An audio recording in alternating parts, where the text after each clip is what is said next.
Hello everyone नमस्ते सबैजनालाई welcome छ मेरो युट्युब च्यानलमा। अनि हजुरहरू आएर हुन्छ होला।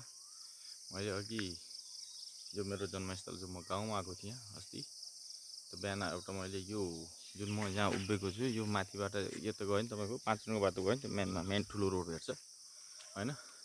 त्यहाँबाट भनेको थिएँ यताडि मेरो गाउँ जान्छ, त यताडि मैले खोलातिरको मैले दृश्य देखाएँ। अब म जाँदैछु मेरो घरतिर जाने बाटो होइन। मेरो घरमा के फल्छ कस्तो छ होइन, मेरो घरहरू के फलफुल लगाउँछ म देखाउँछु यो दुईटामा। फेरि म अर्कोमा देखाउँछु फेरि मेरो घरबाट फेरि देखिने जो जो एउटा जस्तो भानुभक्त आचार्य जो होइन, आदिकवि भानुभक्त आचार्यको जन्मस्थल, त्यो पनि म फेरि अर्को भिडियोमा देखाउँछु। ल यो चाहिँ मेरो घर जाने बाटो। अब यहाँ मान्छे बसोबास नभएको कारणले गर्दा पुरै यति झाडी छ कि यो रोटै ढाकिसकेको छ है।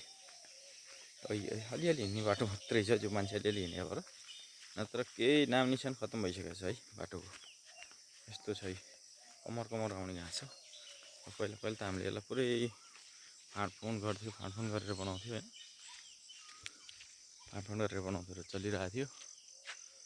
यो बाटो हो, यो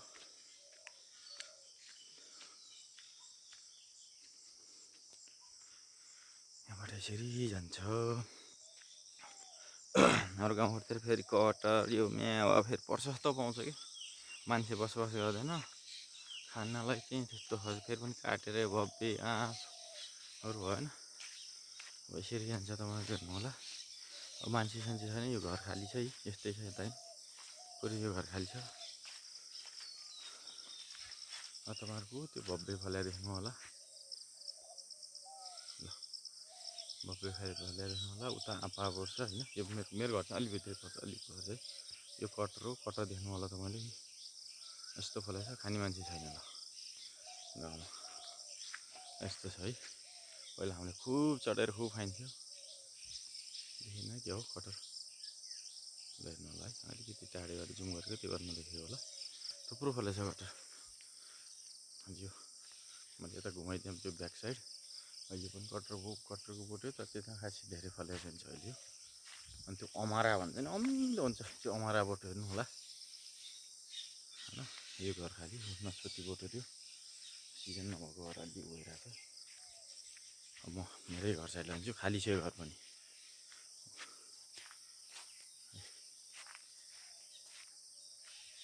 म जान्छु, पुरै खाली छ है यो देखेको। अब यहाँ 2 घर छ, 2 घरमा 1 घर खाली छ फेरि, यस्तो छ। ए दाइ म त यहाँ एउटा भिडियो बनाउँदैछु, भर्खर उठेको दाइ। यो देख्नु होला, यो यतापट्टिको जो घर छ यो खाली छ है। उतापट्टि चाहिँ सासू बुहारी हुनुहुन्छ, उतापट्टिकोमा सासू बुहारी हुनुहुन्छ। यो चाहिँ मेरो चाहिँ यो घर हो। यो अबबाट म अलि खतरा हुन्छ भनेर म आयो बेला मैले पुरै मोडाइदिन्छु कि, डरसर काटिदिने कारणले गर्दा मजाले फल्छ, एकदम मिठो बम्याएको ठुल्ठुलो हुन्छ। यो दुइटै मेरो घर हो ल। अब घर हो तर घाँस हेर्नुहुन्छ भने काटे गरेर यति लामो भइसकेको छ कि के भन्ने। यहाँ यो घरमा नि आमा मात्रै हुन्छ, उतापट्टि पनि बुढाबुढी मात्रै, अनि उत्तो वल्लोपट्टि अर्को निलो हरिमा त्यहाँदेखि बुढाबुढी मात्रै छैन, यस्तो छ। यो अच्छा मेवा चाहिँ अलिक सिजन नभएर अलि भएन, टाइम हुँदैछ। टमाटर यस्तो फलिरहेको छ है। यो चाहिँ उसको नस्पति बोटो। यो मेरो घर हो, यो जन्म घर हो। तर तपाईँको यस्तो यो म बराबरको छ घर चाहिँ है, जेठो। तर यो बाहिरी भाग चाहिँ पुरै भइसकेको छ, यो मान्छे बसोबास नगर्ने भएर यो घर हो। अनि यो चाहिँ हामीले यो लिची पनि अलिअलि फलेको छ। लिची फल्यो भन्दा नि सकिन लागिसकेको छ, अलिअलि देखेको छ। यो लिची बोटो अलिअलि छ अझै पनि देख्नु होला, यो लिची हो। अब मान्छे बसेको हुन्छ, हिजो यही पुरै यही फाँडेको मैले पानी, यो मैले पुरै हिजो फाँडेको। म आउने मेरो कामै यही हो, म आयो भने फान्ने हो, घात्राघुरु फान्ने। किनभने यता त्यता ड्रागन फ्रुटहरू लगाएको छ, अन्त त्यही त हो नि के भन्छ हौ त्यो लगाएको छ। आँपको बोट यहीँ छ। यो यार म्याउहरू अलि सिजन भएको छैन तपाईँको, बल्ल उयो छ। यो बँगेरो ठुल्ठुलो पर्छ, बँगेर ठुल्ठुलो पर्छ बँगेरहरू। तेजपत्ता भयो होइन, हेर्नु होला म आएर हिजो दिनभरि गर्ने काम भनेको यो मेरो यहाँ कफी पनि छ यो लिचीबाट यति ठुलो छ यति धेरै फल्छ कि हेर्नु नि यस्तो मजाको झलेर बसिरहेको लिची त्यहाँ झलिरहेको छ आज पानी परेको यस्तो पनि झरेर बसिरहेको छ यस्तो मजाको लिची त्यता पनि झरेको रहेछ होइन यो चाहिँ तपाईँको कफीको बोट हो ल यति धेरै फल्छ कि कफी यति धेरै फल्छ तपाईँको देख्नु होला पत्ताले गर्दा नदेखेको अनि यो चाहिँ मैले के भन्छ भने सिमलीगान भन्छ है यो सिमलीगान ल्याएर लगाएको यहाँबाट बोट लगाएको छु तीनवटा लगाएको थियो एउटा मरेछ यो ड्रागन फ्रुट हो होइन त्यहाँ चाहिँ यो सिमलीगान हो यो बँयरको बोट लगाएको हेर्नु होला है हो त्यहाँ देख्नु होला बँयरको ल्यान्ड ठुल्ठुला यो बँयरको बोट हो त्यसलाई पनि काट्दै भन्ने सोचिरहेको थिएँ मैले हिजो यही सरसफाइमा चलेको मेरो घर आयो नि कामै यही हो घरको कुरो यही हो यो चाहिँ मैले इन्डियाबाट ल्याएको बँयर हो तर त्यो कलमी गरेर बोट हुन्छ माथिको मरेर यो तलपट्टिको सरेछ कि त्यही भएर यो लोकलै परै जस्तो लाग्यो त्यो मेरो छतमा फलाएको थियो त्यही ठुलो थियो यो हो अनारको बोट हो होइन त्यहाँ आँपा बोट पनि काटिदिनु पर्छ आमाले अनि यो बेलाउती हो बेलाउती पसारो हुन्छ बेलाउती खाइसाध्दैन हेर्नु होला थुप्रो फलेको छ अब मान्छे छैन अब कसले खाने हो देखिँदो रहेछ कि हो नजिक गएर देखाउनु पऱ्यो है थुप्रो फलेको छ देख्नुहोस् यहाँ नजिकबाट हेर्नु थुप्रो फलेको छ ल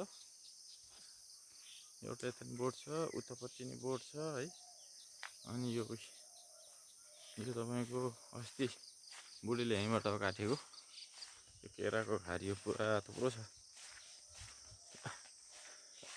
यो केरा घारी हो म छुट्टी आउँदा चाहिँ मैले केरा टन्नै लगाइदिन्छु कि उता बारीतिर नि टन्नै लगाएको छु त्यो बाँझो भारी रहनु भनेर यो केराबाट यसमा मान्छे नहुने भएर अब आमा कहिलेको उता गयो भने 1 महिना बस्छ यताउता गरिन्छ त्यही भएर यहाँ मान्छे नहुने भएर घरमा यस्तै छ दाउरा सर्छ नि थुप्रो कटेको मजा आमाले अनि कटरको बोटो यो हेर्नु होला कटर पनि टन्नै फलेको छ ल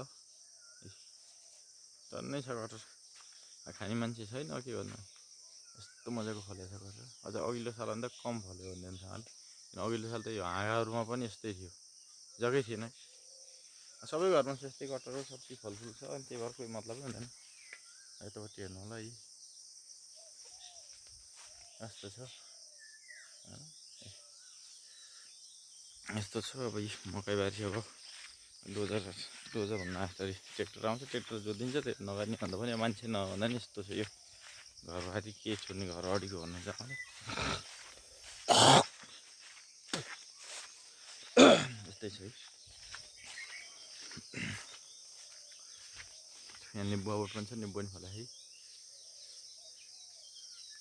त्यहाँदेखि यता फाँट छ फेरि है फाँट पनि छ मजाको फाँटहरू छ मेरो काम फेरि यस्तै यो देख्नु होला केरा बोट यता केरा यो पुरै मैले लगाएको हेर्नु है यता थुप्रो ठाउँमा लगाएको छु कि तपाईँको अब त खाइसाध्दैन फेरि केरा नि त्यहाँ छ होइन तलैसम्म छ यो किन यो पुरै सिरु छ यहाँ हिँड्नै सकिँदैन यो पुरै हिँड्नै सक्दैन तलसम्म छ त्यो ढुँडियादेखि तल त्यो त पुरै मैले केरा लगाइदिएछु कि यो काउरोहरू पनि पहिला त्यतिहरू थिएन काउरो लगाएँ मैले यो उसको घाँसहरूको म पनि फेरि पाइरहेको छु देख्दा घाँसको बिरुवादेखि लगाइन्छ तलैसम्म जानुहुन्थ्यो पुरै सिरु छ क्या त्यस्तो छ चप्पलमा हिँड्न अलिक समस्या छ त्यहाँ देख्नु होला केराको बोट जतासुकै केरा छ 10-12 ठाउँमा लागिएको छ केरा